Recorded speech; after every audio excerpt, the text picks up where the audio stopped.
In 2022 so far, we've enjoyed some utterly banging video games. I mean, we've not stopped singing the praises of Elden Ring, Pokemon, Horizon, and more, but there are a few games that aren't getting enough attention. So with that in mind, I'm Josh from WhatCulture.com, and these are the 10 most overlooked video games of 2022 so far. Number 10, Grid Legends. Grid Legends probably never stood a chance. As far as racing games in 2022 go, there's only been one title on the lips of players, Gran Turismo 7. And Grid Legends had the unfortunate reality of coming out a mere 2 weeks before Gran Turismo 7 on the same day as a little game called Elden Ring, no less. Unsurprisingly then, nobody really paid any attention to this 5th main installment in the long-running racing franchise. And that's a big shame, as Grid has always been underappreciated in this subgenre. Developers, Codemasters are some of the finest in the racing realm, and Grid Legends proved to be one of the strongest outings for the franchise in years. With a wealth of content this time around, including a cringy but genuinely well-meaning story, yes, I said story, this installment might not have had the polish and sheen of a Gran Turismo or a Forza Horizon, but its unique blend of fast, spectacular, but still methodical racing shouldn't be completely discarded. If you haven't picked up one of these in a while, Legends might be enough to turn your head, while for newcomers, it's a great jumping on point for the whole series. Number 9, Far Changing Tides. Far Lone Sails is an explorative adventure title set in a post-apocalyptic world deprived of oceans. And because it received rave reviews on all platforms, a sequel was quickly whipped up.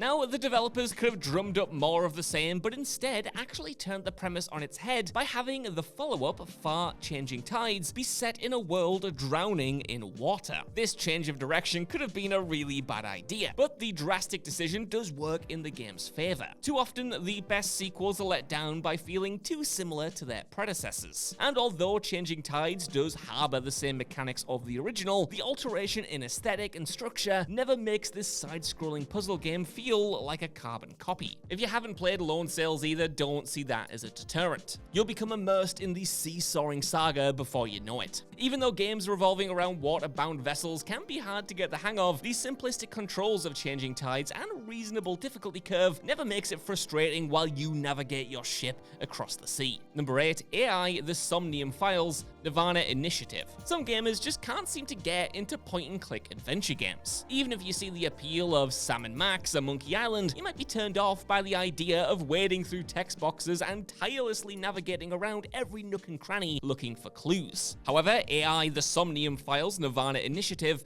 will appeal to even the biggest genre naysayers. As soon as the sequel starts, your detective squad needs to investigate the murder of a CEO. Although half of his body was found 6 years ago, the other half only turned up recently, and it looks like he was only recently killed. With a premise like that, you were immediately sucked into this beautiful, zany world. But that's just the tip of the iceberg. The voice acting is so good, you can tell every performer, no matter how minor their role, gave it their all. Every time you have a spare moment, you can't help but look around and admire the beautiful anime art style, and because this is a murder mystery story, there's plenty of twists and turns ready to knock your little socks off. So yeah, if you ever felt like visual novel gaming wasn't your cup of tea, Nirvana Initiative might be the one to break you into the genre. Number 7, Evil Dead the Game. Licensed horror games are becoming more and more popular, with the likes of Friday the 13th and the upcoming Texas Chainsaw Massacre establishing that the biggest movie franchises can make for exciting asymmetrical multiplayer games. And this year's Evil Dead the Game doesn't deserve to be left out the conversation either. Unlike similar titles though, the survivors here have way more to do, as they boomstick and chainsaw their way through hordes of deadites spawned by the player-controlled demon. Yeah, Evil Dead the Game owns so much that it makes you use the word boomstick as a verb. Although a touch repetitive, playing as both the humans and the ancient evil is fun here. You don't have to be an Evil Dead fan already, but it certainly helps, with a cast of characters, locations, and enemies ripped straight out of the movies and the Ash vs. Evil Dead TV series. Dripping with blood and one-liners, Evil Dead the Game is hopefully just getting started with more content on the way. Number 6,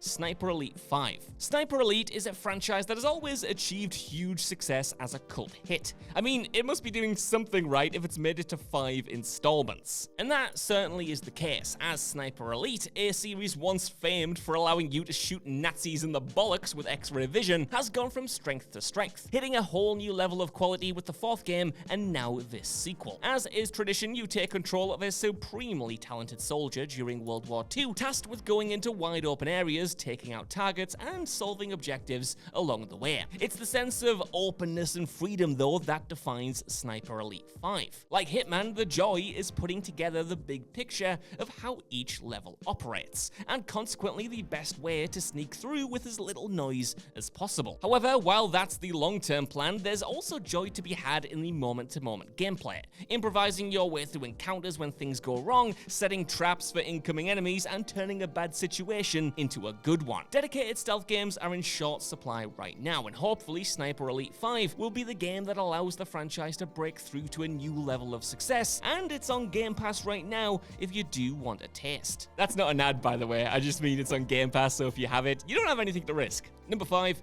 Not for Broadcast. In Not for Broadcast, you play as a studio director of a propaganda-filled news outlet. So it's your duty to ensure each broadcast is exciting as possible. If it's not engaging enough, the audience will get bored, and although you can spice up the broadcast with profanity and vulgarity, you will get in trouble. As a result, you need to maintain a firm middle ground to ensure viewers and your employers are both happy. Because you have to constantly watch out for swear words to censor, hold each shot for a specific length of time, find the perfect moment to inject a hilarious sound effect, all the while monitoring audience feedback, there is never an idle moment in the game. Even when nothing seems like it's happening, you can't help frantically skimming every button, switch, and screen, readying for your next cue. Not for Broadcast also has to be commended for its style. Instead of settling for traditional animation, the game uses live action for the characters, making everything feel authentic. Although the first episode of Not for Broadcast was released in 2020, the third and final part was only made available this year. So if you haven't had a chance to play, now is the perfect time to give the trilogy a go. Number 4, Tunic. Tunic, at first glance, might just look like another highly polished action-adventure throwback. We've had a chunk of solid old-school Zelda-style titles over the years, and Tunic absolutely is one of those in one sense. Here, you play an adventuring little fox as you explore an overworld, battle through difficult dungeons, and uncover the secret at the heart of this story. It's colorful, the characters are rendered practically like toys,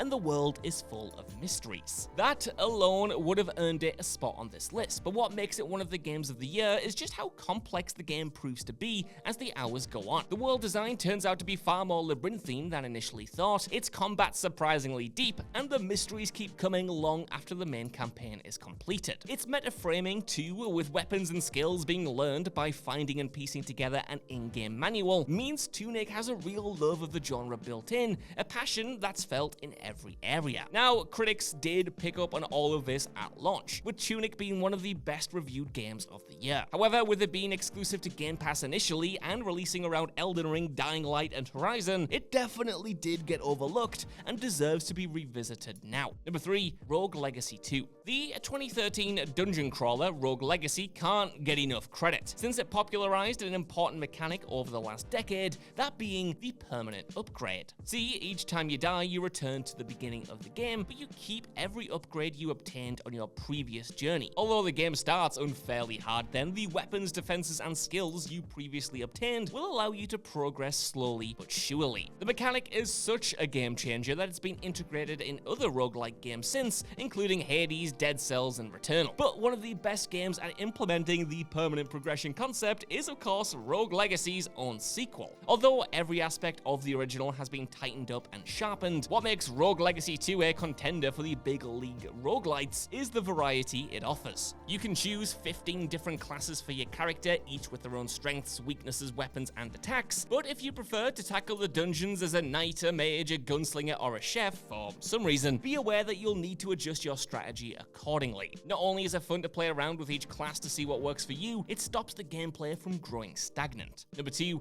Olly World. The original Olly was a side-scrolling skateboarding title originally released for the PS Vita. Due to its simple controls and fluid mechanics, it was regarded as an enjoyable game. But really, that's it. It wasn't epic, it wasn't a game changer, it was just fun. So when Olly 2 gave players the same level of satisfaction, it felt like Roll 7's franchise was going to keep its demographic entertained without setting the world on fire. But then Olly World changed everything. Discarding the drab design, the latest sequel is brimming with such eye-popping kaleidoscopic compositions, it's difficult to not fall in love with its style. Boasting multiple routed stages, course generators, diverse customization options, and an online mode, the threequel is sure to keep you and your friends entertained for hours on end. As fun as the previous installments were, Olly World has shaken things up. If Roll 7 maintain or surpass this standard in their inevitable follow-up, Olly is sure to become a huge franchise. And with the DLC having just been released, now is the perfect time to start grinding. But like the good kind of grinding, not the grinding you do in bad live service RPGs. You know, the skateboard grinding. Number 1, Neon White. In Neon White, you play as a demon from hell who performs God's dirty work to get a spot in heaven. Man, that premise is just awesome, isn't it? To complete a level, you must vanquish every enemy and reach the goal, but the quicker you are at accomplishing your mission, the more goodies you'll access, which you'll need for the harder levels. In a nutshell, Neon White then is designed for speedrunners. If you adore shaving seconds off your personal times and exploiting glitches to skip entire sections of a map, Neon White will feel tailor-made for you. The game also allows you to share your stats online, giving you more incentive to get your times down on each level as low as possible. If speedrunning isn't your thing, then don't worry either. Although zipping through levels is encouraged, it's not a requirement to have fun. But admittedly, it is fun to just redo levels over and over because you just feel obligated to beat your own time. With its Killer 7-like design, precise mechanics, and flawless level design, Neon White is leagues ahead of its competition. Also, the decision to have characters attack with cards instead of conventional weapons stops Neon White from feeling like just another shooter and instead helps it carve its own unique identity. So that's our list. I want to know what you guys think down in the comments below. And are there any other overlooked ones I missed off here? While you're down there as well, could you please give us a like, share, subscribe, and head over to WhatCulture.com for more lists and news like this every single day. Even if you don't though, I've been Josh. Thanks so much for watching, and I'll see you soon.